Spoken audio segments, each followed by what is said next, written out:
So we are live. Well, I think we're live. We're almost live. I'm waiting for a little flash to come up, Chris, before we can actually say that we're live and that we're on the air. And it's not coming up. But anyway, oh, there we are. So I did warn everybody. I'm going to be popping in and out. I did say we're doing this off-the-cuff stuff. So here we are. We're doing the off-the-cuff stuff. So first of all, I'd like to say hi to Grey Eagle. I'm thinking, is it morning? Is it afternoon? Is it nighttime? What is it? But no, here we are with Grey Eagle, who is to my right side, as always. And Chris, how are you doing tonight with our off-the-cuff stuff? I'm doing great. You've already got 5 people logged in just coming on, Rosemary, in seconds after coming on. Oh, we're up to 7. Good. Well, you know, if we only have 5 people, that's okay by me because, hey, I've not warned anybody. Well, we did do a little bit of a warning this morning at our story time this morning, didn't we? We did say we might be doing this, but I have literally, within the last 10 minutes, just walked into the house, having been out with my lovely friends, Stanley and Marilyn, and I got to choose the restaurant, and I haven't seen them actually physically, not seen them for more than a year. And so, you know, it's like, you know, when you can start seeing people again and COVID sort of, you know, sort of easing off a little bit, or the restrictions are easing off, which they are in Florida, I might say. It was really, really lovely to see them. But there's a big but. I got to pick the restaurant, and the last time I went to this restaurant, it's a fish restaurant, and the last time I went to this restaurant, they did fabulous food, fabulous food. Not so tonight. What do? It's very hard, isn't it? It's very tough. There you are, you're eating really dreadful food. It happened that nobody said a word. There were 4 of us. Nobody said a word until when the waiter came. We saw her to deliver the food. We didn't see her again until she came back to take the plates away. And was everything all right? Which was a big mistake, because Stanley said no, and he explained, and she argued with him a little bit, and it's basically saying to him, "Oh, that's not right." And then 2 had fish cakes, which were obviously burned. Had they been put in front of me on my plate, I'd have sent them back straight away. But there we are. But we're all trying, because we haven't seen each other for such a long time. None of us wants to complain, and none of us wants to make a fuss. We just want to have a nice time. And then I had fish, which was supposed to be cod, but the last time I looked, cod was thick and meaty, and this was the thinnest cod I've ever seen. It looked like they'd put all the cod tails together. You know, that thin bit at the end. It looked like they put all them together and put them in this dreadful stuff. Ugh, it was awful. And the company, thank goodness, was so good, so fantastic. And we were sitting there telling stories, and we were enjoying each other's company. So, you know, it was a good thing I didn't actually have to pay for this meal, because I think I might have begrudged paying for it. I know I would have begrudged paying for it. And when the owner came over to say, "I understand you've got some comments about the food," and we explained, she also, along with the waitress, said that, "No, well, you know, that's not right." Well, so I shan't be going back there in a hurry. I shan't ever be going back ever again. And on the way back, I was talking to my friend who I went with, and I said, you know, this meal cost well over $100 for the 4 of us, which you could say probably not so bad, but anyway, it cost quite a bit of money. And I'm thinking, and I said to my friend, you know, for $100, I could actually produce quite a banquet for at least 10 people. Now, I've done it before, and I know I can do it, because I know how to use money, and I know what foods to buy, and I know how to make a cheap cut of beef be absolutely delicious. And it just puts, you know, it puts me off going out. What about all of you? Are you put off going out to restaurants these days? what happened to, now, here's a question for you all, right? See, I was brought up in the olden days. My 8-year-old grandson says, when we do our quizzes, which we do all the time, I'll say, now, in the olden days, when Mosey was a little girl, now in the olden days, it was the customer's always right. Now, we know the customer's not always right, but if 4 people sitting at a table all have an issue with their food, then you would think somebody would at least take notice. You would think that they wouldn't be on the defensive, that they would be apologetic. They did actually bring us dessert for free, which we didn't order. But hey, it is what it is. And all we can think of is, or all I could think of was, and still do, I shall never go back to that restaurant, number one. I don't expect them to think that I'm right and they're wrong. But I do expect them to listen when 4 people say, and there was this wrong and this wrong and this wrong. The customer apparently is no longer always right. Were you brought up, anybody out there listening, were you brought up in the age where if you had a complaint, a genuine complaint, and said in a way that is non-aggressive and very pleasant, and we know it's not your fault, but there we are, this is how it is. Were you brought up in that era when they would say to you, we can either certainly get you something else, or of course we won't charge you for this, which is somewhat what we were expecting, something anyway, or were you, or do you only know, well, nothing I can do about it, you should do it, who cares?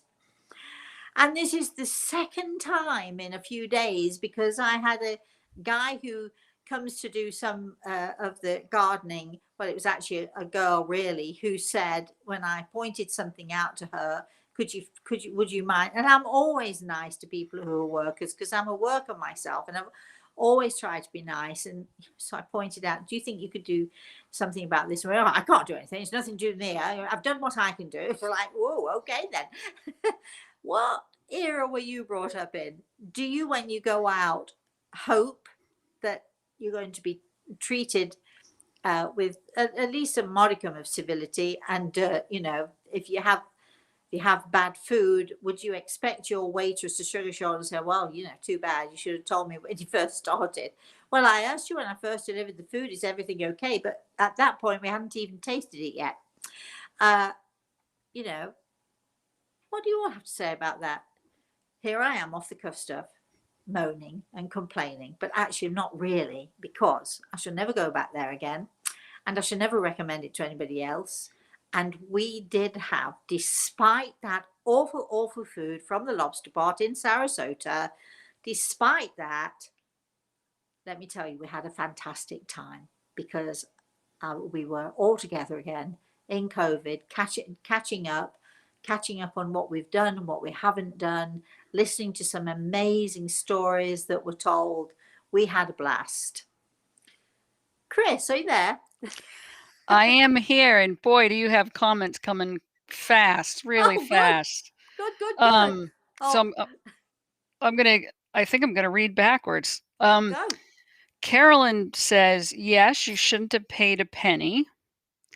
Eric says, yes, I was brought up like that, but having worked in frontline retail, I've had to adjust my views on this after many negative experiences. Oh dear.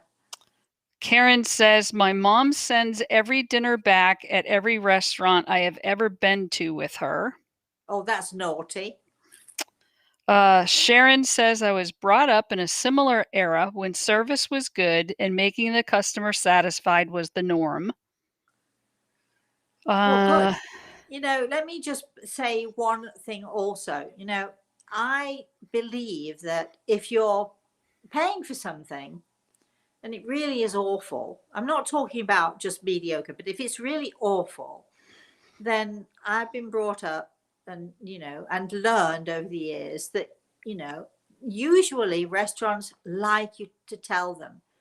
But I've always been brought up to, if I have a complaint, whether it's at Walmart, whether it's at the grocery store, whether it's with the garden people, whoever it's with, or whether it's in a restaurant, if you have a complaint, then be nice be polite, because it's usually not the person's fault that you're complaining to anyway. But always do it in a nice way. I'm sorry, but this was really awful and blah, blah, blah, whatever. Always do it in a good way and in a nice way. Now, so I'm not afraid to complain. However, I always make it a point, always, always, always. And Chris, you'll bear me out in this, I know. If I've had a good experience, whether it's with somebody in Walmart, whether it's with somebody in the pharmacy, whether it's wherever you are, if I have a good experience with somebody who's in the service industry, I will find the manager, or I will find somebody in charge, and I will make a point of saying, I just want you to know that you were great, or he was great, or you should be really pleased because I know you're the manager, and I want you to know what a fantastic job they're doing. So even though I make a point to complain, and I always do it nicely if I have to, I do always make a point, if I get good service or I get nice people, to mention to the managers or the owners or whoever it is that I've had good, that I've had a good experience, because I think it's so easy for us to complain about things when they're not good, and we forget to mention, you were really good and he was really helpful, and thank you so much, I appreciate your service. And I think that's just as important as complaining about something. Carry on, Chris, with your comments, why don't you? Okay. Joanne says, yes, we had a cafe on Doncaster Market many years ago. And Who you is were this? Joanne? Oh, go ahead. Doncaster Uh, Market is very familiar for me. Did so I they ever come into your cafe, I wonder? they said, and you were always polite if people complained and you tried to put it right. Yeah. I wonder if I've ever met this lady. I used to know on Doncaster Market they had a fish and chip place, and I knew the owner there very, very well. So do I know you too? Whereabouts in Doncaster? What did you serve? And Doncaster Market used to be amazing. I don't know if it still is, but it used to be fantastic. It was one of those places you could go and buy pretty much anything. Keep going, Chris. Chris says, I'm a huge fan of Chef Ramsay. You may have heard of him. He would, and I think that kitchen was sending out rubbish road, and the service was unacceptable. You're right. And,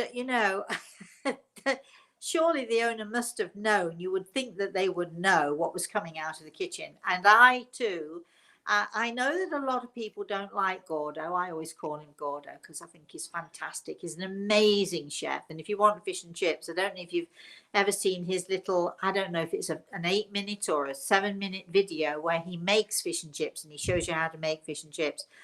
And I've actually made his fish and chips, and they are amazing, really, really good. What was I going to say? A lot of people don't like him because he did a show. He did, and it went for years and years and years, and it was called something like. Anyway, it was Bad Kitchens, Kitchen Nightmares. He does tend to use pretty bad language, doesn't he? And a lot of people don't like him because he uses bad language. I love him because he's down to earth, he's honest. I do want to say, can you not use the F word as much? He also had a show called The F Word, which I thought was very funny because it was F for food and not for anything else. But yeah, he would have really torn this place apart, I can assure you. He really would have gone for them. But yes, I also am a big fan of Gordo. Yes, keep going, Chris. I love these comments. Tiger Pixie says, I miss homemade dinners at Grandma's. 2 Oh, dozen biscuits each meal, great food and great living. 2 dozen biscuits. Now, you don't mean biscuits in the sense of the British biscuit, which is basically is a cookie. In America, they call it a cookie. I think what you mean by biscuits are those big fluffy things, right? 2 dozen of those. Did you grow to be enormous? because if I'd eaten two dozen biscuits, either the British kind or the American kind, I don't think I would have. I think I would have exploded. But it sounds good. You can always, though, sort of take over where your grandmother left off, and do the same for your family. What about that for an idea? Wookie Bear says, I haven't been out to eat in over a year. Well, it's not been that long for me, because I was in New York for a while with Samantha over Christmas. But we had an awful experience in New York as well. We went to a duck place, and you buy a whole duck, and they took all of the good stuff off of the duck and gave us whatever they thought was the good stuff.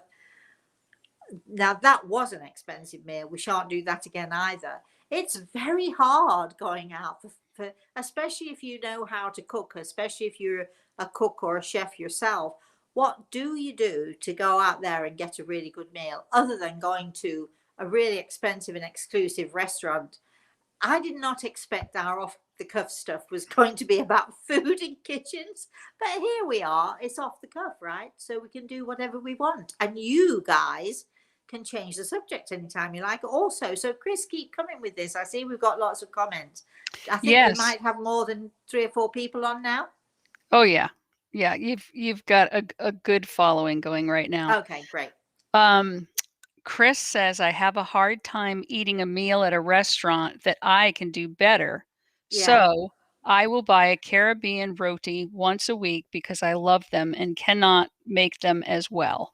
What are they called again? Caribbean, Roti. I'm pronouncing it Roti. We don't. Well, I don't. I don't think Chris does, because she doesn't know how to pronounce it. I don't think we know what they are. Explain what they are, and maybe we can come up with a recipe. The problem is that if we don't know what they are and we've never eaten them, we don't quite know how they're supposed to taste, do we?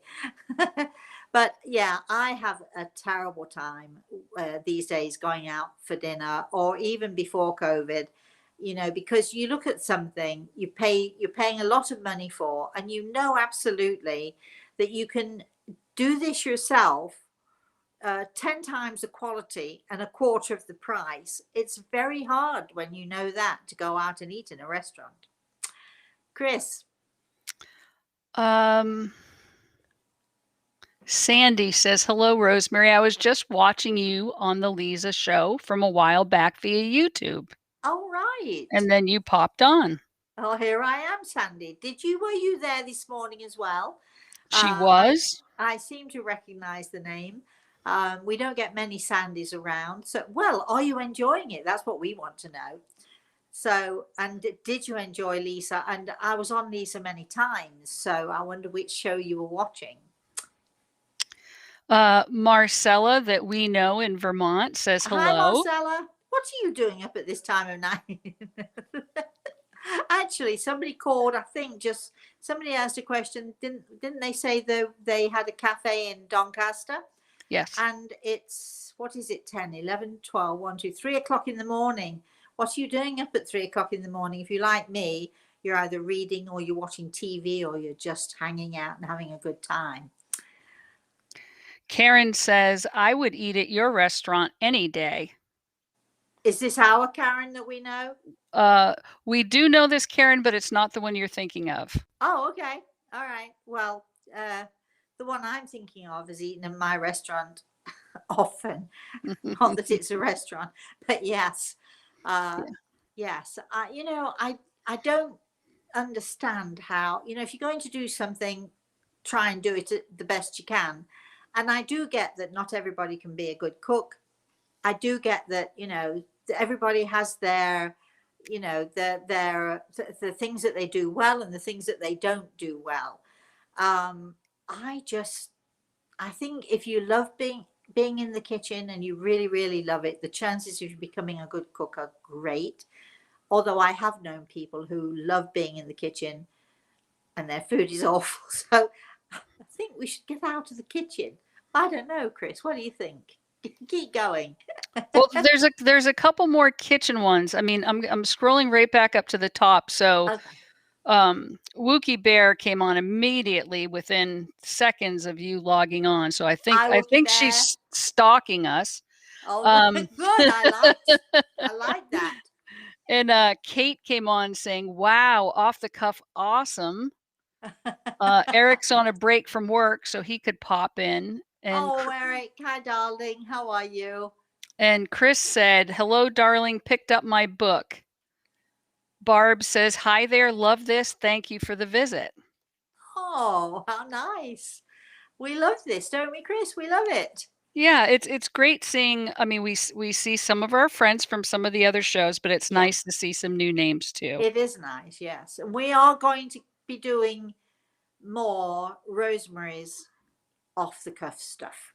Do you like that? I like that phrase. I coined it myself. We're going to be doing off the cuff stuff more and more, right, Chris? Because I actually, as I was pulling into my driveway tonight, I got a text, just getting out of the car, and I get a text from Chris. Are we doing off the cuff stuff? Question mark. And I text back very quickly, yes. And then I came in, I had to talk to my grandson, but I don't think I've been in the house more than 10 minutes before we started doing this. So at least I've got my makeup on. I'm sort of reasonably dressed, actually more than reasonably dressed. I love this shirt. I don't know if anybody else likes, but look at the collar of this shirt. Can you see the collar of this shirt? It's sort of stripes and spots. It's crazy. I love it. Anyway, so I thought, while I've got my makeup and I'm looking good, let's do an off the cuff. So keep going, everybody. Well, here comes some questions. Here come some questions. Did you ever do that oranges and lemons, Chris? You know that one? No, It's a very English thing. Oranges and lemons. Not that it has anything to do with anything we're talking about. Say the bells of St. Clement's. I owe you 5 farthings. Say the bells of St. Martin's. And then it's like, here comes a candle to light you to bed. Here comes the chopper to chop off your head. no, I Here come definitely the didn't do that. questions. I'll try not to chop off your heads, my lovelies. Keep going, Chris. I think we should have a spooky show. What do you think? I think that would be great. I think what we should do is turn the lights down, so make it a little bit dark, and I should tell some spooky stories. Maybe we'll do that on one of our off the cuff stuff shows. I'll tell a spooky story. When Samantha was a little girl, I used to tell her about Aggie McNelly. And Aggie McNelly lived in the orchard. We had an orchard at the bottom of our garden. And Aggie McNelly used to live in the orchard, and I used to tell Samantha and her friend great stories about Aggie McNelly. There was no such person as Aggie McNelly except in my imagination. And I used to tell them really scary, spooky stories. They probably were about 12 or something, 11, 12, 13 at the time. And I would, and whenever the friend came over to stay, they'd look at me and say, can we have another story about Aggie McNelly? And I would make up these great spooky stories about Aggie McNelly. And Samantha told me years later that although they loved the stories, they loved to be scared, because kids do like to be scared. They would go to bed often terrified by my imaginary Aggie McNelly, who would sort of be very spooky and ghostly and what have you. Anyway, Chris, sorry, I'm actually putting off the questions, but not meaning to. Go for it. I'm all ears. Okay. Ananda says, I was friends with my advisor at grad school, who was beloved by many. He passed away in 2018, and I keep thinking of him, although I have not seen him for 30 years. Wow. Is there a message he is trying to convey? Oh, I like this question. Very often when we find ourselves, as you are doing, completely out of the blue, without even, sort of thinking about a person, and they just float into our mind, or we just have a sense of something going on with them. And it can be, as you said, you've not spoken to him or seen him for 30 years. it could very well be that you are picking up on his vibrations as he comes to visit with you and as he's simply coming to say hi. So maybe you had that kind of good relationship when, when you were together, when he taught you, maybe you did have that nice, good relationship. And this is his way of saying, hey, I'm just saying hi to you. So whenever we think about someone in this way, whenever a thought flits across our mind, pay attention, because it could well be that you're connecting in with that person's vibration or that person's thought of vibrations. You're on their vibrational level. You have on some subconscious, in some subconscious way, you have raised that your level of consciousness, and you are doing this. You're connecting with vibration, and everything is about vibrational levels. Chris? Eric's wondering, do beings and people have life spans on the other side? Do what have? Do Beings? beings? Yes. Well, that's a good question, Eric, but we can go on and on, into eternity. And the thing about time is that time in the spirit world and time out there in the universe is of a completely different nature than time as we know it here. So when you say, do they have a time span, or are they allotted a certain amount of time? Well, we're dealing with time in a different way. So I don't think there's an answer to that question right now. Chris? Carolyn's asking, did you ever watch Faulty Towers? There were some hilarious episodes at his inn. I love John Cleese. Of course I watched. I'm British. What's the matter with you? We all watched Faulty Towers, didn't we? My friend Karen, our lovely Karen, Chris, told me today about a new show that has come on Netflix, and it's called whatever it's called now, Life After Death, or something like that, with Ricky Gervais. And Ricky Gervais did a fabulous TV show. I think it only had 3 series, possibly 4 series, and it was called Derek. Very funny, very poignant, made you really think, but very funny, because Ricky Gervais is, I think, very funny. And now he's produced another one, which I think is something like, if Karen's on and listening, maybe she'd write in and tell us what it's called, but I think it's called Life After Death or something. And it's about a man who loses his wife and the repercussions of that, but funny. So when we look at Faulty Towers, and I wish I could remember John Cleese's wife's name, but she would.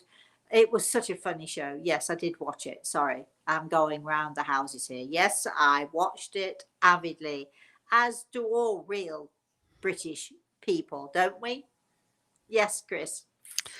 Tiger Pixie is asking, what kind of necklace are you wearing? Oh, hold on, let me check. Okay, so all right, shall I don't know if you can see it clearer. Is that clearer or not so clear? Wait a minute. It's like, can you see it clearly there, Chris, or not? Well, it's still tiny, but yeah, I think we can see it clear. Okay, so it is Chinese. We've got the dragon on one side, goes around, and the phoenix on the other side. And when you put the dragon and the phoenix together in Chinese folklore, together they spell double happiness. And you see this symbol at weddings very often. You'll see, how on the altars, when the bride and groom meet at the altar, you'll often see this sign, the phoenix and the dragon coming together. Usually it's red with gold, with the phoenix and the dragon, and it spells double happiness. And one of my mantras has often been double happiness, double happiness, double happiness, because if you say it over and over again, it reminds you that that's what you're aiming for. You're aiming for as much happiness, as much double happiness as you possibly can get. Now, I did have a jade, a very large jade dragon and phoenix. I might still have it somewhere, probably have still got it somewhere. And the jade piece, it's a large, and it's in, and there's a wooden frame around it and a red tassel at the bottom. And I was many years ago, I was in England. I was doing my laundry, and I got a big pile of towels, all folded neatly, and I was moving this this big thing to up into my bedroom. I wanted it to be in the bedroom so I could look at it and remind myself, double happiness, double happiness. Anyway, so I'm gingerly walking up the stairs with this pile of towels, with this thing balanced on the top. And I managed to get upstairs. I managed to put the towels on the bed. And as I put the towels on the bed, this very, very heavy thing slips off of the towels and smacks me sort of on the edge. It lands on the edge and hits me right on my toes. The pain was excruciating. And I obviously yelled out. And my daughter, at some point, after a couple of minutes, came running into the bedroom to say, see what was wrong. And she found me hopping around on one leg, holding my foot.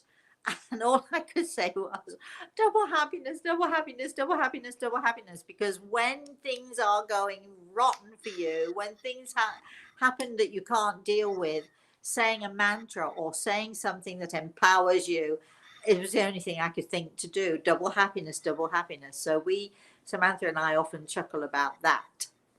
Anyway, that's what this is. So when I wear it around my neck, I'm bringing in double happiness. And certainly, even though the food was lousy at that restaurant, the Lobster Pot, that's the last I'm going to mention it.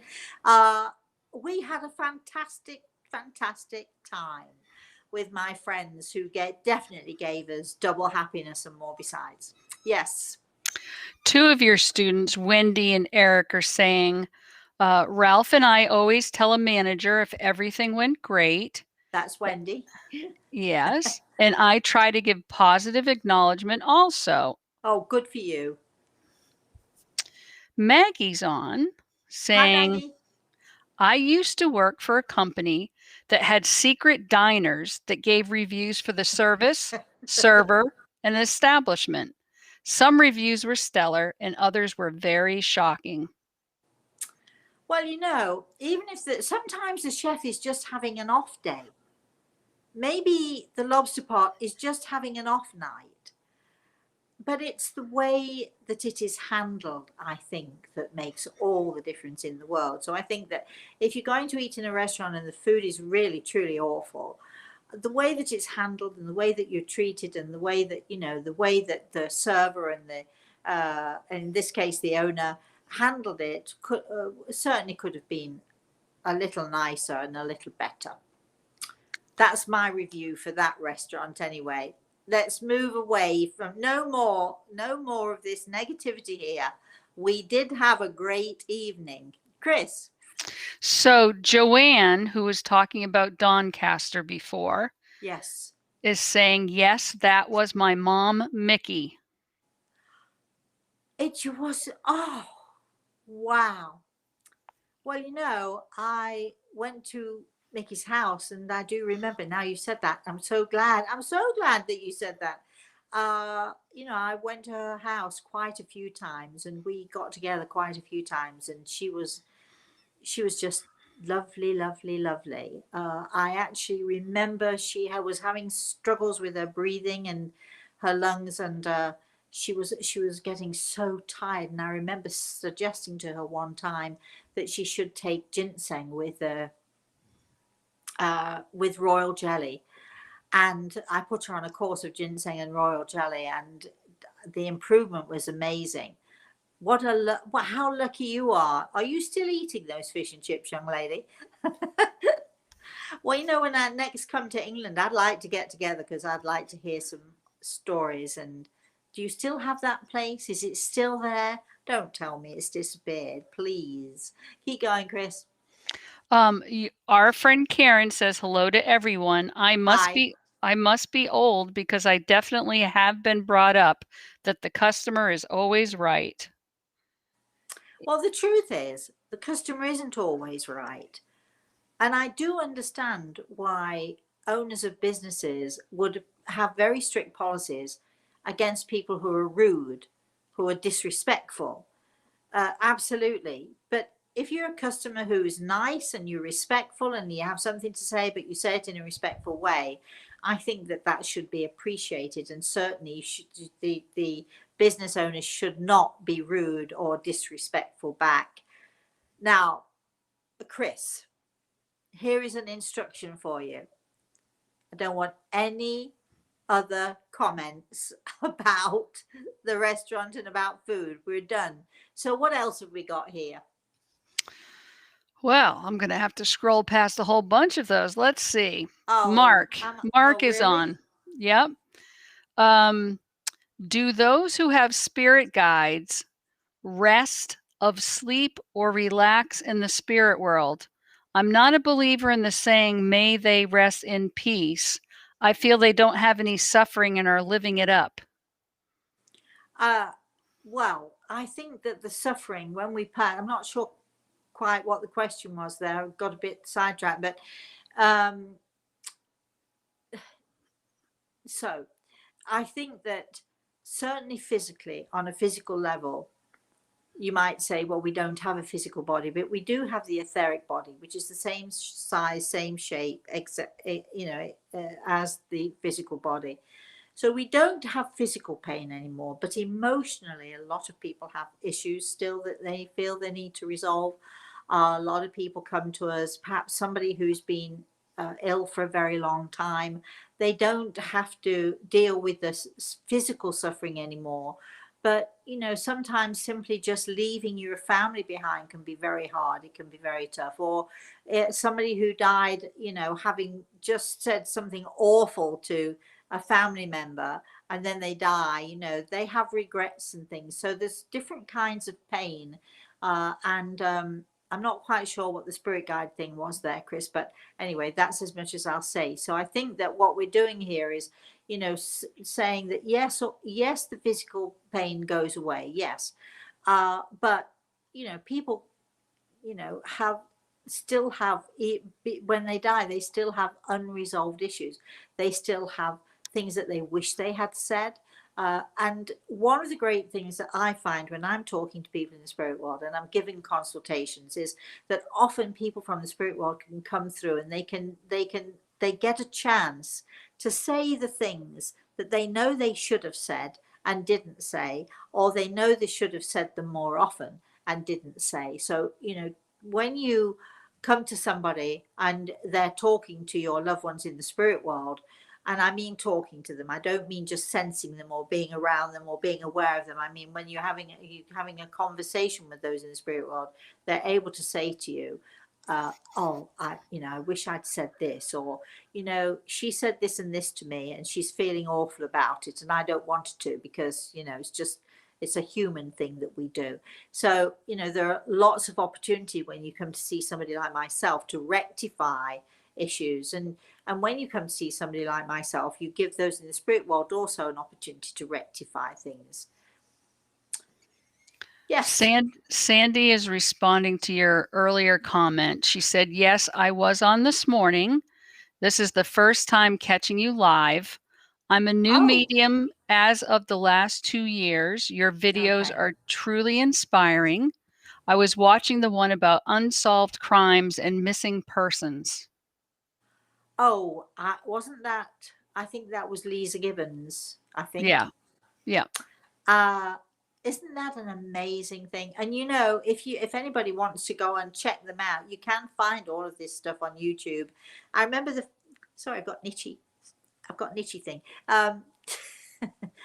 Maybe there's a bug got caught in my hair as I got out of the car. I remember going on the Larry King show, the first time I ever went on the Larry King show, and talking to his mother, seeing his mother, describing his mother to me. And not long after that, I went to Australia and then to New Zealand. And it was really, really funny because, you know, the Larry King show, it goes all over the place. It goes all over the world. Everybody all over the world sees the Larry King show because he did some amazing shows. But the headlines when I got to Australia, and then likewise when I got to New Zealand, the headlines were referring to me, the only woman to make Larry King cry on the air. So that was as far as when my first trip to Australia and to New Zealand, that was my claim to fame. That according to the newspapers and according to the, you know, all of the news readers and so on. And every time I went on a radio show or a TV show, it was, is it true that you made Larry King cry? Yes, it's true. But he cried good tears, so that's good too. All right, Chris. Pros Tilek says it's been a long time, Rosemary. So this must be a good PRAS, Pros Tilek. Okay. And I know we're not supposed to talk about food, but you wanted the answer to this. Caribbean Roti is meat pie. Oh, all right then. I want the recipe, or I'll try and look it up and see if I can find a recipe for it. Now I need to know what kind of meat, and I need to, so you come on, you know, get on with it. Give me the answer to all these things. Is it meat pie with vegetables? Is it just meat pie? Is it meat pie with potatoes? What is it? Got to check it out. Got to look it up. I don't know what's going on with me, but anyway, I've got something crawling around me. Anyway, all right, Chris. Your friend Tammy is on. Tammy just showed up this week on, I think it was Thursday, about the train, the train ride. You know what I'm talking about. I do. The mystery, the murder mystery from, I thought it was from Tampa, and she's absolutely right. She corrected me. It's from Fort Myers. Hi, Tammy. And then Joanne is back again saying, I'm not in Doncaster now. I live in Australia. It was my mom you knew in Doncaster, Mick on the market. She loved coming to see you. Well, I love Mick too. What are you doing in Australia? Whereabouts are you in Australia? And are you going to invite me there anytime soon? Chris, keep going. Sharon saying hello from Singapore. Hi, darling. And Sandy loves your very stylish shirt. You know, oh gosh, driving me nuts here. You know, isn't it wonderful that we're making friends with all these people from all over the world? Australia, you know, I knew Mickey very well. I love the fact that we're talking to her daughter. So it's bringing back memories from many years ago when I lived in England. Sharon is a new friend from Singapore, and I want an invitation, Sharon. Just letting you know that it's a long time since I've been to Singapore, and I'd love to go back there again. But all these people from all over the world, isn't that nice, Chris, that we're having this sort of, you know, this wonderful community of people. It certainly makes the world a lot smaller, doesn't it? Yeah, yeah. Sandy's asking if you're open to this question.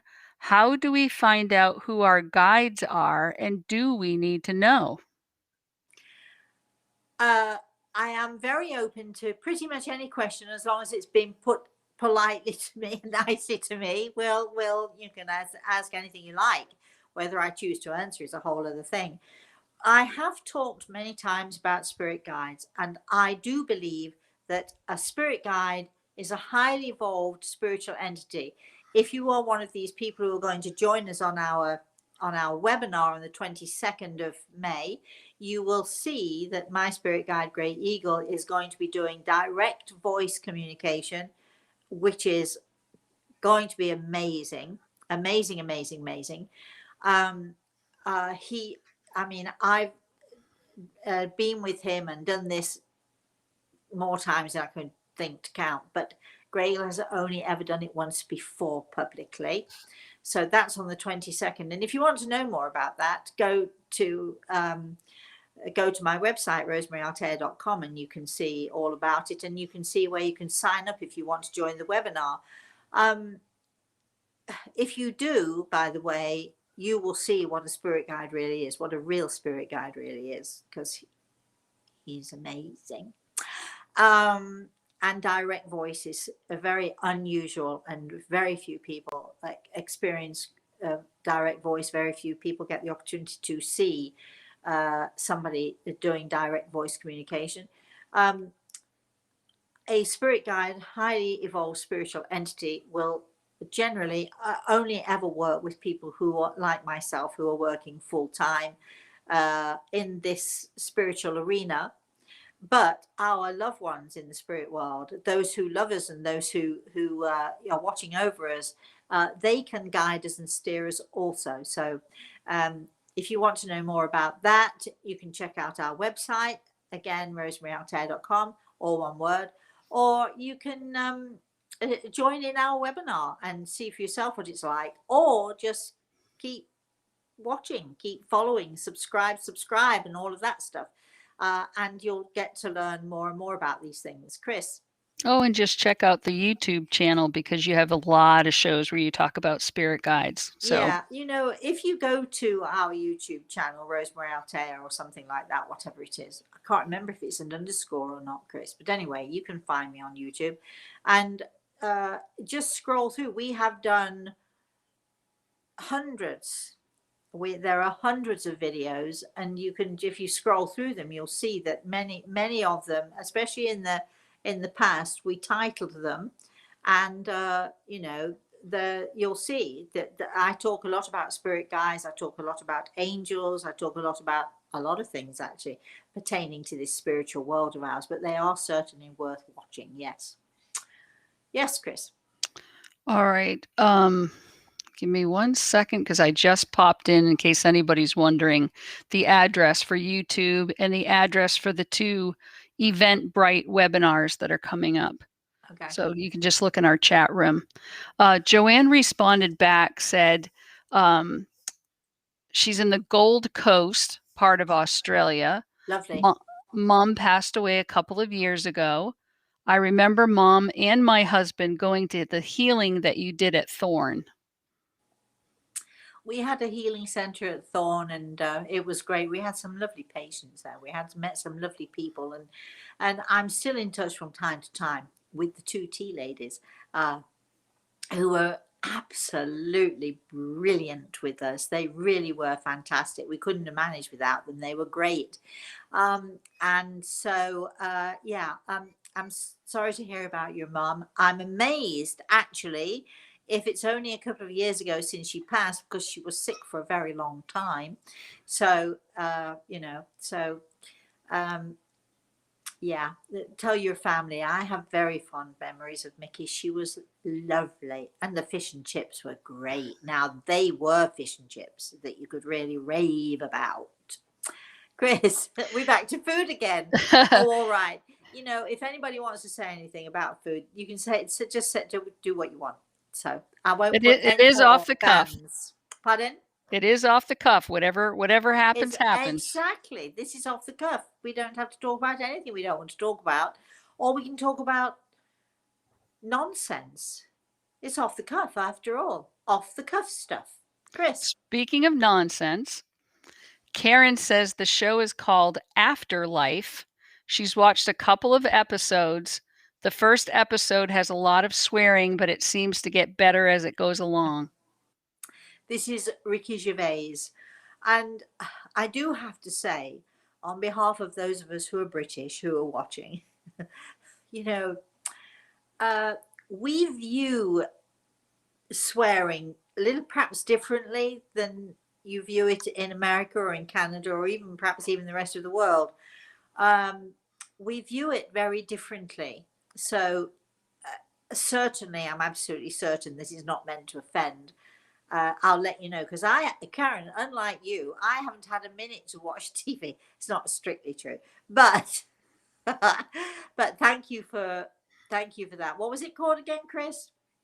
Oh, I don't know. I've just scrolled past it, Rosemary. Afterlife, I think it was just afterlife. Afterlife, yeah. And actually, I have to say that I'm not recommending it. It's something I just heard about, so I shall watch it. And if I watch it and I love it, I would definitely recommend it. Yes, Chris, So keep going. I'm catching up to the comment from Chris, having to do with that character name. I forget what you said that you told the kids when they came over to your house and scared the pants off of them. Oh, Aggie McNelly. Aggie McNelly. So Chris's comment says, "And who tries to frighten children so delightfully? Ha ha." I'm not sure that, well, Reese is only 8 years old, so I'm not sure that I would do that with him. But when you sort of get to, 10, 11, 12 or something, as long as it's fun and as long as it's nothing too dreadful, it can be fun. And I don't know about little boys, but I suspect they're all the same. That little girls and little boys at a certain age do like to be scared and they do like to be thrilled. But and despite the fact that they were always nervous afterwards, apparently she tells me this many years later, they still kept saying to me, "Tell us another story about Aggie McNelly." Right. Maggie says we had a story of an old woman who lives in the woods named Hollyhock. Well, Aggie McNelly, which I think is a much better name than Hollyhock, which is very funny. But Aggie McNelly was also an old woman. I'd have to ask my daughter because I can't actually remember what escapades Aggie McNelly actually got up to. It's such a long time ago. But anyway, Chris, keep going. Sandy says, I loved the British show As Time Goes By with Judi Don't we Dench. all? Don't we all? Isn't Judi Dench fantastic? Absolutely amazing. And her husband, what was that show? She did a show with her husband and I forgot the name of it.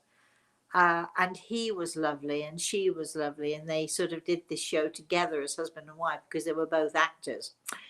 Keep going, Chris. Wendy says, yes. Okay, we should say Wendy is also British. Yes, we all loved Faulty Yeah, we did. Towers. Sorry. And Ricky Gervais is awesome. He does a lot for animals. Yeah. Oh, I didn't know that, Wendy. How is that? I'm going to keep asking you. How is the pesto coming? Did you make enough yet? My basil is still growing. I have to wait for at least 2 or 3 weeks before I can make a new batch, but I will be making batches of pesto. And maybe even during May, we'll have enough basil and I'll show you exactly how I make my pesto because it's so simple and it's so easy and so delicious. Keep going, Chris. Well, I saw pictures of Wendy in a field, a huge field, picking strawberries. So maybe Nice. you two need to trade off. I can't eat berries. I'm not allowed berries, but thank you for that, Chris. Darn it, I forgot. Berries. There's so many things you can't eat. It's true, but berries contain oxalates. And as I only have one kidney, folks, and that kidney is not necessarily as healthy as it should be, I have to avoid oxalates at all costs. And you're all wondering, aren't you? What are oxalates?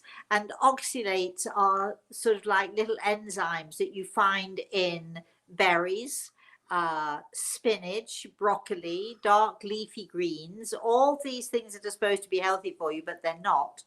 And you find them in these dark leafy green things. And actually, I was explaining this to Stanley earlier on today because he has kidney issues as well.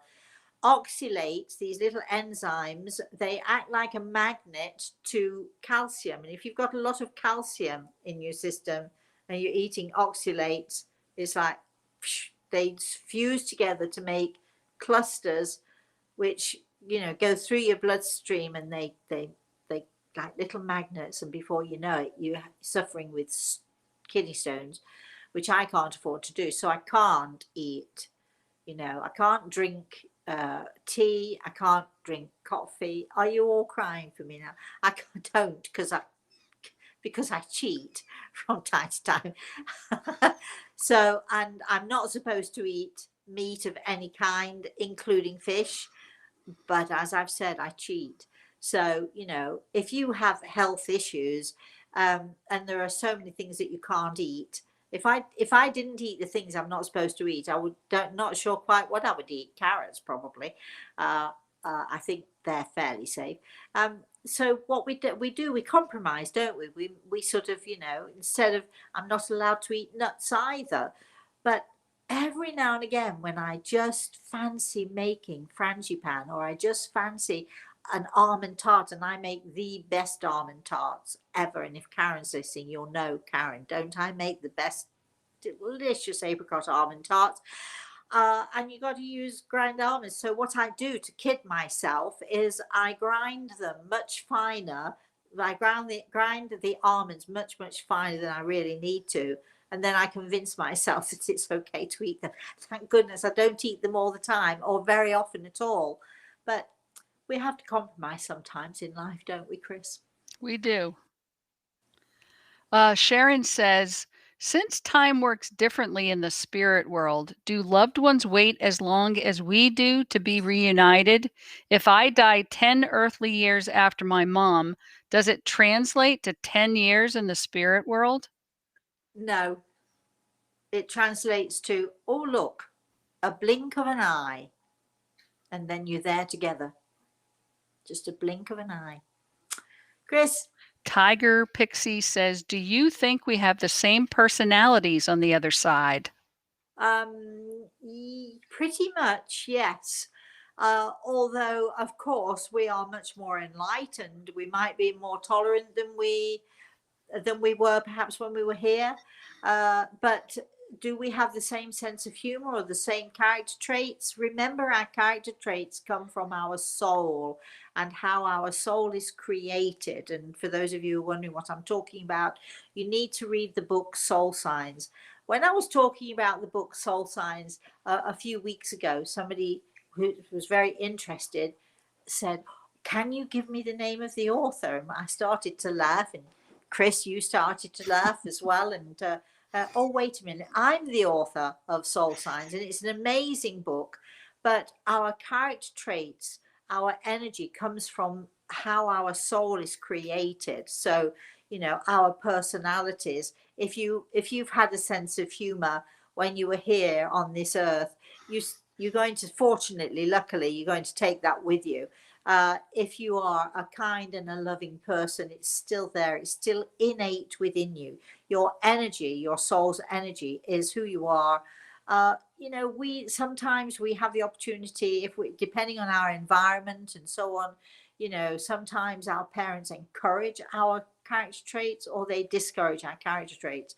Nevertheless, they are there. So whether they're encouraged or discouraged, it's a bit complicated. Read Soul Signs for more information on that score. Remember, if you do read Soul Signs, if you want to know where to buy it, go to my Lulu.com. Lulu.com, or go to the website, and it's all there for you. You can read all about how you get all of the stuff that we produce. But anyway, just remember, if you do read it, the golden rule, you have to find your soul group first before you find your soul sign. If you look for your soul sign first, you've got 12 or 13 soul signs to choose from. If you look for your group first, you've only got one group you can choose from, and then you only have 3 soul signs to choose from.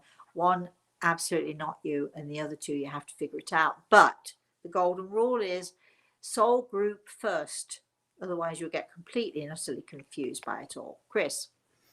Rosemary, I'm not sure, because we didn't talk about this, how long you wanted to go. It's coming right up on 11 o'clock. Well, how are you doing? It's off the cuff. It is Saturday night. Saturday night and the movies. What does that mean? Does that mean we should stop now? Or I don't know what that means, Chris. I'm fine with staying if you're fine with staying. Yeah, well, here's the thing. Here's the deal. This to me is like an extension. Sorry, crossing my legs in. This to me is like an extension of a night out, and this to you, you haven't had a night out, so maybe this is your night out. Can you imagine how many people get the opportunity to have a night out with people from all over the world, all at the same time? So if anybody else is interested in going, we know what, here's the thing, we'll know when to stop when people stop dropping off, when people start dropping off, or we don't have any more questions or comments or whatever it is. But if you guys are all enjoying it, I'm happy to go for a little while yet. Okay. Mark says, Rosemary, I'm unsure if I ever told you I was an apprentice funeral director back on the East Coast, and I cannot begin to share the experience I had. And I have to tell you that I've shared that those who take anger with them, they have to resolve that anger, and lessons are learned. And so I would share, you don't take anything material with you, but you take all your emotions. And I feel that those who've released their baggage here rest there without the negativity they held on earth before passing. Mark, I do like that. I've never met anyone in the spirit world who just wants to rest in peace. Of course, they're looking for peace, harmony, tranquility, so on and so forth, but not resting. The majority of the people I talk to in the spirit world are doing something, or busy, or exploring, or having a blast, basically.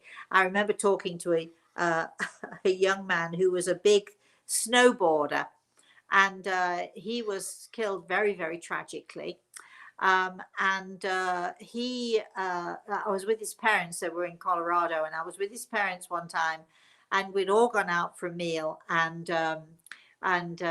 this young man's mother said to me, can you tell me, he used to love snowboarding, and he used to love being in the mountains, he used to love all of that stuff, and what is he doing now? And I remember him chuckling, sitting next to me, chuckling in my ear and saying, tell them I'm cloud boarding. I'm not snowboarding, I'm cloud boarding. And I always remember that. And that's a fun thing.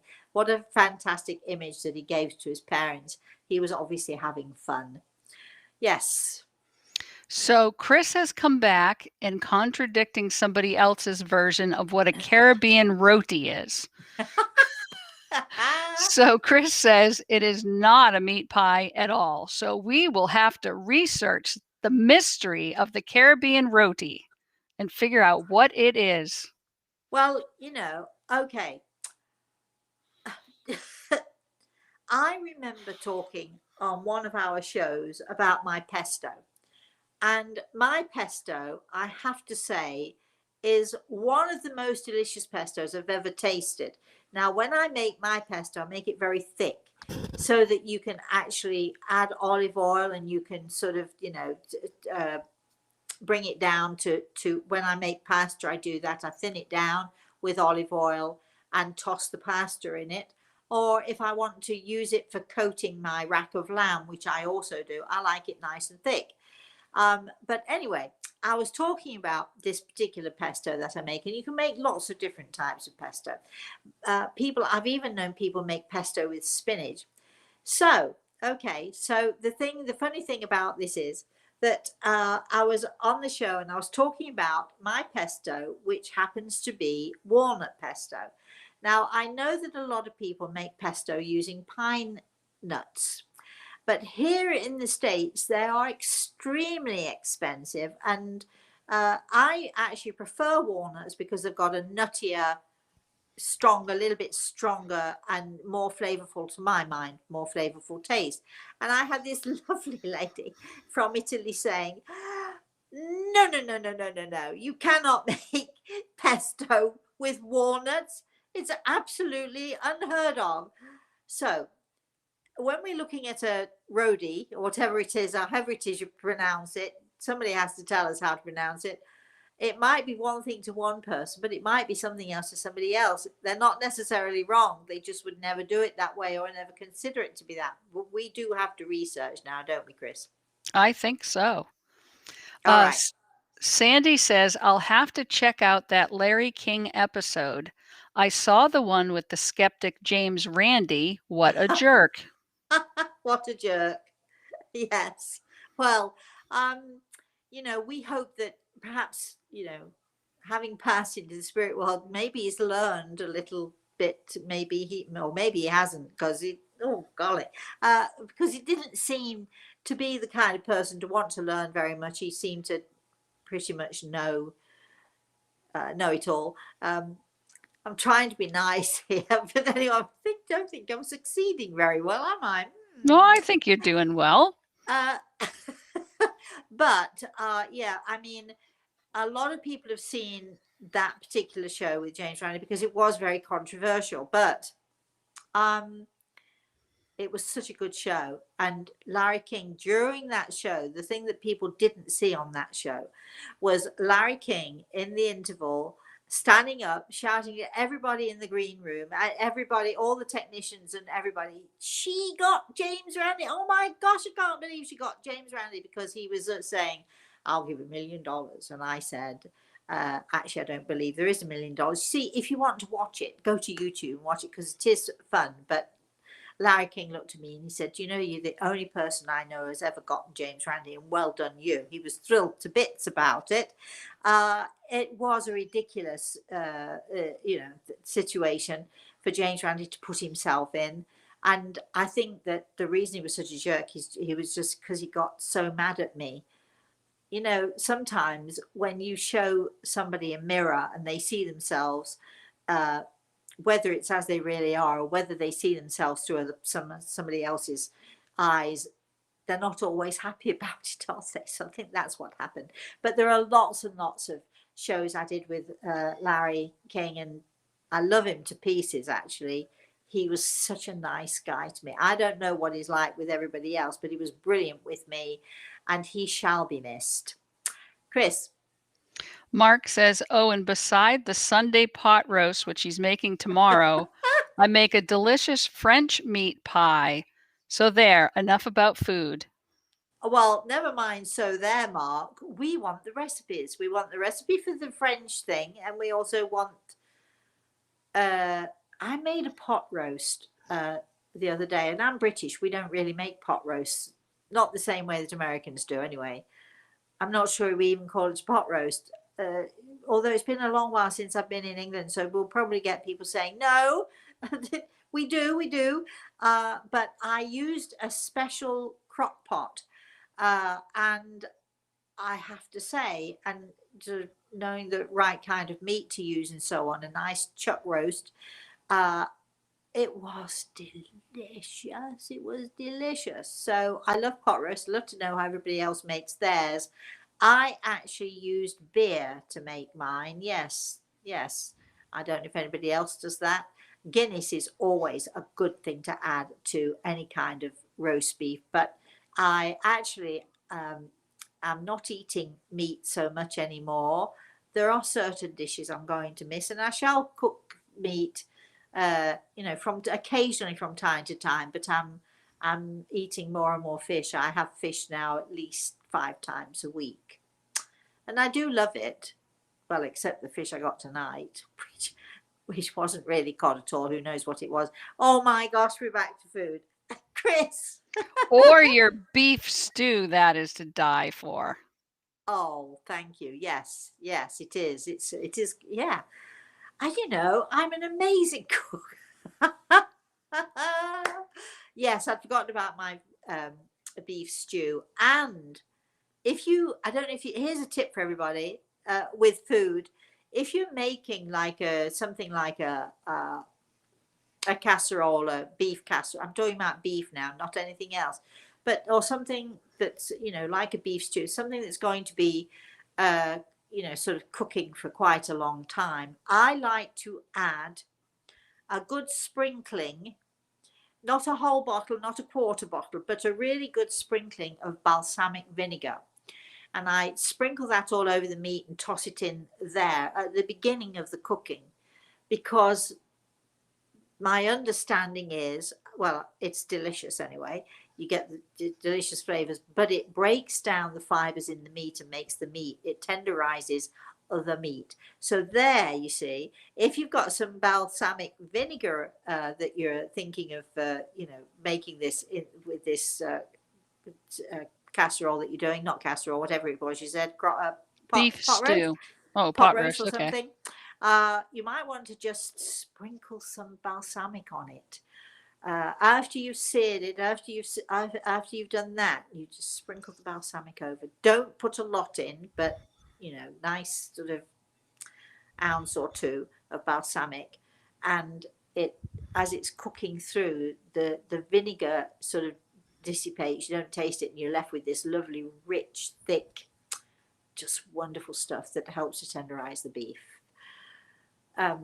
Maybe we should just do, cooking show and have tips on cooking or something. Oh, do we still have anybody there, or has everybody started Oh, going to sleep? everybody's there. They have not left. All right. I'm game, Chris. Keep going. Jennifer's asking, Hi, would Jennifer. would you have a message for me from Spirit? Not right now. We're doing off the cuff stuff. That doesn't mean that we don't give messages. Actually, Jennifer, hold on here, because I've just told you no, but Grey Eagle is telling me yes. So, I may very well confuse you with this message, but I am connecting very briefly and through Grey Eagle with this, with a lady who was very, very old when she passed. I'm going to say, well, actually, she's saying very old and very wrinkled, Jenny girl. She's calling you Jenny. And why it's Jenny with an I and not with a Y, I don't know. But you do have this lovely older lady. So I'm going to say at least in her 80s, or maybe even apparently older. So really old lady, very wrinkled, would have had in her heyday very dark hair, long dark hair. And she looks, well, she certainly doesn't look English, I have to say. She looks sort of foreign. She looks almost as if she's a Romany, but I don't think I've got that right. So she could be, Slavic, or I don't know where she might be from. But anyway, she's here. She's asking me to give you a message, Jenny girl. Have I confused you completely? Are you totally befuddled with what I'm saying to you? Do you not know who this person is? Well, she knows you, and she tells me that you have been recently doubting whether you are strong enough to deal with the things that life has in store for you. You are way stronger. Your family is way stronger. You have this, sort of iron running through you from your family, from your ancestors, from this lovely lady. You can handle anything as it comes. Don't ever doubt that you can't. There's your message. Did I confuse you, Jenny girl? Let us know. Let us know. Just tell you can say, Rosemary, I love you, but I don't understand a word you say. Say that. Or you don't have to even say, Rosemary, I love you. You can say, thank you, Rosemary, but I don't understand it. And it's fine. As long as you're respectful about it, it's fine. But very clear message for you there. And I really didn't think I was going to give you anything at all. Chris. Jenny Girl says, you're right. Nanny Hogan, ma'am, calls me Jenny. Yes, she has Spanish blood. Oh, there we are. Yeah, she looked sort of like this. I never thought of just didn't occur to me that it was Spanish. But yes, she looks just gorgeous. Very old, very wrinkled. She tells me, she's laughing as she says she's saying this. So she calls you Jenny girl. So but she is right there with you, and I'm so pleased that she was able to do this for you today. On the 8th of whenever it is, our celebration month, 25 years. Can you believe this? Publishing 25 years ago, on May the 19th, which happens to be my birthday, 25 years ago, The Eagle and the Rose was first published and became a New York Times best-selling book. It is still being sold around the world. 25 years later, people are still discovering this book. Lots of people have never heard of it. What is it? Who is it? Who is this person? So, so go out and you can get it. You can get it from us, actually. You can get it from Lulu. So driving me crazy with this hair. Yeah, you can find it. You can go into a bookstore. You can order it. You can find it on Amazon. You'll get it on Amazon, or you can go to Lulu where we have it for sale, or go to my website rosemaryaltea.com and you can find that book. 25 years ago, this May. Why am I saying this? What started me off talking about this, Chris? Can you remember? Well, you were giving the message to Jennifer. Oh, right. No, wait. That's right. So we're celebrating this month, this 25 years, which is any day now. It starts to be May. We're going to be doing so many things, so many off-the-cuff stuff, so much off-the-cuff stuff, so many impromptu little visits into your homes, into your kitchens. I'm going to be, who knows where I'm going to be. I'm going to be popping up all over the place, because you've got to celebrate. If you've done something or if you've achieved something and 25 years later it's still an achievement and it's still amazing and it's still going strong, wow, we have to celebrate it. So on the 8th of May, we are having a webinar. If you want to know more, again, go to my website, rosemaryaltea.com, where I shall be giving messages similar to what we just gave Jenny Girl from her grandmother, did she say? I think she said Nanny. her nanny. So we'll be giving messages like that, and maybe even more messages, more and more. So if you want to know more about that, if you want to have an opportunity to perhaps get a message from your loved ones in the spirit world, check out our webinar on the 8th of May, which is, what's it called, Chris? Messages from the Spirit World with Rosemary and Grey Eagle. See, we actually, when you put it that way, couldn't we have been a bit more creative? But at least you know what we're talking about, don't you? Messages from the spirit world. So Jenny Girl, you are a boots on the ground kind of person. You just wanted it to state what it was. I know. So Jenny Girl, so isn't it nice to receive that message? And lots of love from her, by the way. I don't think I said that to you, but I'm being prompted here by Grey Eagle. I forgot to say to you that your Nana, this lovely lady, just adores you and sends lots of love to you and to the family. Keep going, Chris. Well, let me give you a couple more comments from Jennifer, or Jenny Girl. She said she had dark hair that was long. Thank you. I love you. And then she was beautiful, and you look a bit like her when she was younger. So thank you. Oh, that's so nice of you. You are so sweet. And that's really nice of you to say that. She's also obviously very determined, because, and I can see her, and she's not going anywhere. And I'm saying to her, okay, so you have to go now, move it. But she's lovely. And, this is an example of what we're going to be doing on the 8th of May, when I am giving Grey Eagle and I are going to be giving messages to people who join our webinar. And that's what we're going to be doing. We're going to be giving messages. We're going to be talking to the spirit world. Hopefully they're going to be talking to us, and that's what we're going to be doing. So that's a great example of what we're going to be doing for 2 hours. So you get a good chance of getting a message if you join. There are no guarantees and no promises, but that's what we're going to be doing. Chris. Tiger Pixie says, I am new to your work and books. This is the first live I've seen and only started following you a few days ago. Now I'm looking forward to your knowledge. Oh, yes. I can't. Can I call you Pixie? Because is that what she calls herself, Chris? Tiger Pixie. I'm going to be calling you Pixie. I love to know where the tiger comes from. But little Pixie, I'm so glad that you're enjoying this, and we're so glad that you've joined us. All right. Mark says, my friend Elaine passed away before her mom, who is 99 and very sad. I'm unsure if you're able to respond to this. Being a former funeral director, I've dealt with these situations. Perhaps Gray Eagle might enlighten.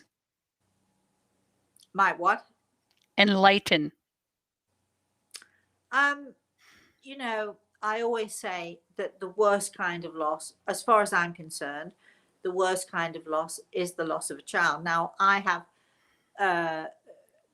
over many years that I've been doing this, 40 something years at least, maybe longer, can't remember now, but anyway, let's not go into that anymore. I have encountered many kinds of loss. The loss of a sister, the loss of a brother, the loss of a mother, so on and so forth, etc. and etc. For me, and it may well be because I'm a mother, the loss of a child has to be the worst and has to be the hardest for anybody to bear. That does not take away from people who have had severe losses. Sharon, I know that you lost your mother and I know how devastating that was to you. But the loss of a child has to be the worst as far as I'm concerned. And whether that child is 2, 52, even 72, and the mother is 90 something, that loss has to be the worst to bear.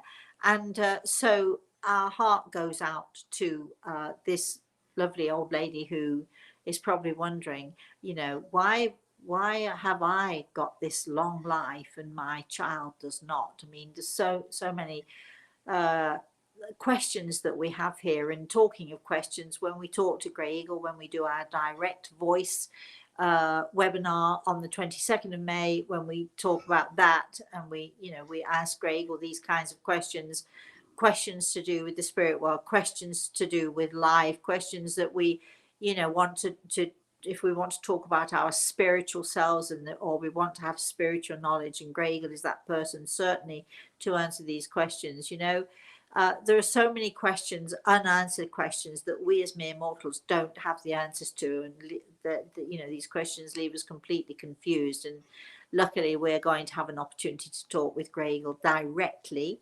That he will talk to us directly using direct voice communication. So we're really excited about that too. Chris, You're going to find this humorous. At least I did. Jenny Girl says, Nanny was a cook for a living, so I found it funny when you were chatting away all about the food. Now I know why she was so strongly coming in here, because she knows that is a subject which is close to my heart. So how funny is that? So did she take advantage? The Grey Eagle's laughing. Actually, Grey Eagle was the one who helped her to do this today. So I'm glad. I'm really, really glad for you, Jenny girl. Chris, keep going. Jean, I'm going to see if I can read this. No, Joanne says, I was hoping for a message from Spirit too. Oh, Joanne, well, keep trying. And maybe you consider joining our webinar on the 8th of May. Not that there's any guarantee at all ever, but don't give up, darling. Keep trying. Both Sharon and Joanne are extending invitations to you. So Australia and Singapore. So it'll be coming Chris, when. Go ahead. We'll be off, right? Yeah. You're going to come with me? I'm worse than a dog when you say, do you want to go for a ride? I have my tongue sticking out and I'm ready to just hop in the car or the plane. Yeah. Well, sounds like fun to me. All right, keep going.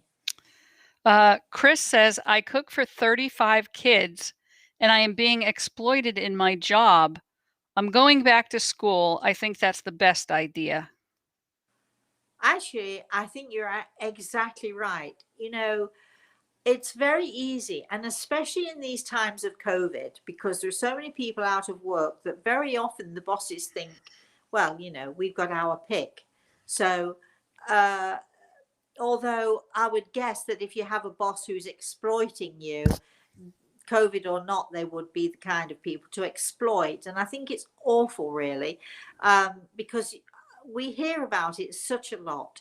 And, I remember being exploited. I worked in a pub years ago with a lecherous, dreadful, horrible, beyond horrible landlord who certainly did exploit the fact that I was single. I was on my own with a young child to support. Boy, did he ever try to exploit. And he was sexually abusive, both, in what he said and his actions. An awful, awful man. Knowing and totally believing that I didn't have a choice. And he was right. I needed the money. I had a young child to support, no money coming from my ex-husband. Well, we couldn't find my husband, actually disappeared because he didn't want to pay child support and he didn't want to pay alimony. And, but there you are. So I wasn't even divorced at the time because I couldn't find him to get divorced from him. Gosh, the stories we could tell, right? All of us have a story, don't we? Or two, or maybe a dozen. But exploitation is, unfortunately, it's more common than we like to think. Eventually, I mean, I did stick it out because I needed the money and I had to support my daughter.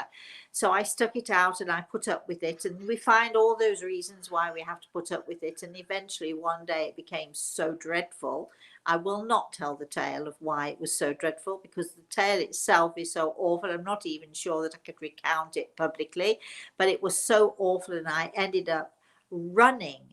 I mean, really running for my safety and, running out and vowing never to go back. There is this old saying, when one door closes, another one opens. And my lovely, I hope you're listening to me because maybe this going back to school is that, door that is opening for you. It's so easy for us to get caught up and to think we don't have choices. But the honest truth is, if we have faith and if we believe in a higher force, a higher entity, if we believe in a God force, which I do, but ultimately also if we believe in ourselves, which is not so easy to do when we're down and out, is it? But if we believe in ourselves and we believe that our angels would take care of us, and if we believe and have faith, it's amazing. When we say, no, I've had enough, I'm not taking this anymore, you're not abusing me anymore, I'm not putting up with this anymore for whatever reason, it is amazing how the universe turns around for us and gives us other opportunities. Chris. Carolyn wants to know, do people listen to music in the spirit world? Oh, yes. And they sing. I remember so many years ago, I was in bed, I put my head on the pillow, and I was always at that time, at the sort of very beginning of this work that I do. I remember thinking, just give me a sign, show me a sign, send me a sign anyway. And I was always asking for something. And I remember this particular night putting my head on the pillow, and before I'd even closed my eyes, I heard angels, without a doubt. I was in my bedroom. It was fairly dark. I always slept with a light somewhere in the background, but it's pretty dark. And I put my head on the pillow, and I heard angels singing, and they were singing the Rainbow Song to me. And if any of you wonder what the Rainbow Song is all about, shall we sing it, Chris? Are you going to sing the Rainbow Song with me? Oh, I think you should sing it. You have a much better voice. Well, anyway, I heard it was like listening to a choir of angels. And not only were they singing, they were singing a very profound song. And it's the Rainbow Song, Listen with Your Eyes. And what they were doing was they were saying to me, this is what you have to do. You have to listen with your eyes, and then you have to sing everything you see as the song goes. And I knew immediately what they meant. You don't just listen with your eyes. You listen with every one of your five senses. When you join your five senses together is when that sixth sense kicks in. And these angels were singing this choir, this beautiful music. Talk about music in the spirit world. This beautiful music came across to me in my bedroom, totally unexpected, as they sang the rainbow song to me. Chris. We're back to the mystery of Roadie. Okay, Joanne says, Roadie is bread. Caribbean Roti is a flatbread that you eat with curry. Oh. Wendy looked it up and she says wrap roti, often referred to as roti, is a popular food in the Caribbean and consists of curried or stewed meat and or vegetables folded tightly within a paratha roti. Okay, so you can see that some people might think it's a type of pie. When we think of pie, we in the Western world, we think of pie, we think of pastry with meat inside it or fruit inside it or something, because that's what a pie is to us. But obviously this is a meat something or another wrapped in something we don't know, but it looks like a pie. So I think you're all right. And I think I am going to definitely Google this thing and see what it contains, see what's in it. I always, when I look at recipes, I always put my own spin on things. If, for instance, it says some kind of a spice and I think something else might work better, I'd try it with. So I always put my own spin on things. I think that's what's exciting. You know, when I wrote my cookbook, I made it clear, leaving little notes for everybody at the end of each recipe and saying throughout the recipe book, do not be afraid to put your own take on it. Just because I said a teaspoon of salt, you might want to put in half a teaspoon. Just because I've said pair one food with another food, you might like to try something different. This basic method of cooking might be the same, but you know, don't be afraid to experiment, everybody out there, you know, because that's what makes us the cooks that we are. Chris. Christine says, I've done that, referring to using balsamic vinegar, but she adds pomegranate juice. Oh, all right. That's a new one. I've never heard of that, but It I can sounds see where. delicious. Well, I can see with pomegranate. I love pomegranates anyway. We used to get a half a pomegranate each, maybe once a year, and we'd get a half a pomegranate and a pin. Our mother would give us a pin and a half a pomegranate, and we'd sort of pick out the seeds with the pin and eat them. I can't do that anymore. I'm not allowed to eat pomegranates anymore, but I could have the juice. I'm not sure if I've ever had pomegranate juice, but it's the acid in the pomegranate juice, I would think, that it helps to tenderize the meat, break down the meat and tenderize the meat. Interesting. Thank you for that. And then she slow cooks. Well, And then, yes. yeah. And then Chris says, I tried balsamic vinegar and fig cheese tonight. It was delicious. Oh, figs are my favorite. I'm not supposed to eat them. They're full of those tiny, tiny seeds, and they're not good for my kidney. I don't know why, but they're not good. But I love them. And occasionally I would cheat. I love fresh figs, but you can't get fresh figs very often here in this country. Somebody's going to tell me, of course you can. If you think you can get fresh figs often, can you let me know where you get them from? So, because I love, love, love figs, but they're very, very bad for me. Oxalates again. Remember that? Oxalates. So keep going, Chris. Both Christina, and Pixie says, nice message for Jenny, very sweet message. So Oh, not only did Jenny get to enjoy it, so many others did as well. well, it's all, you know, Chris, you've seen me working with large audiences. You've seen me working, you know, sort of online as we're doing now. And, you know, we know that when you give a message to one person, it resonates or inspires so many other people in an audience. So even though you think the message is just for Jenny, it isn't just for Jenny Girl. Jenny Girl shares that with everybody else who's listening, and it's helpful to be inspired when you listen to somebody else being given a message. Yes. Chris says, I have been And also, if I could just sort of say to that, please remember when you hear somebody giving messages, for instance, the little detail about this lady in the spirit world, Nana, long dark hair. her age, quite wrinkled, but the long dark hair. When you're usually talking about old ladies, you're usually talking about white hair, or you're usually talking about short curly hair or something like that. When you're listening to a medium and they're giving a message, it's the little tiny details which seem to be insignificant, but it's the little tiny details which tell you that it's real. And I know, Jenny girl, that because from what I said to you, everything makes sense. Chris, sorry. That's fine. Chris says, I have been forming my questions for Gray Eagles on the 22nd. I have 3 solid questions. And Good. then the 8th is all about me. I like it. Actually, yes, it is all about you. That's the thing. They are very different webinars. They're going to be very different. Yes, the webinar when we're giving messages is all about whoever you are joining.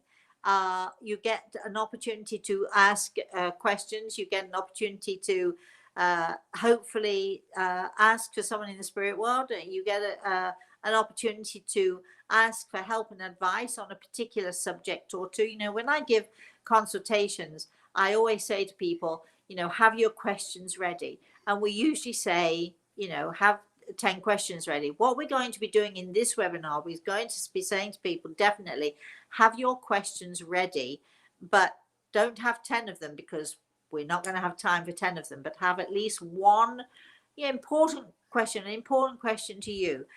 Do you need some help and advice on something? Do you need your brother or your mother or your father, whoever it is, to give you that help and advice? So be prepared, come prepared, because it is all about you. You're right. Chris. Mark's wondering, because time is different on the other side, so they don't have the Monday through Sunday calendar.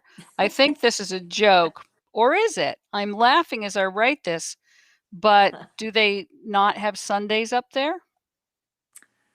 They have days, but maybe not 24-hour days. Time is a completely different, Mark. Don't get hung up on it, darling. Don't get worried about it.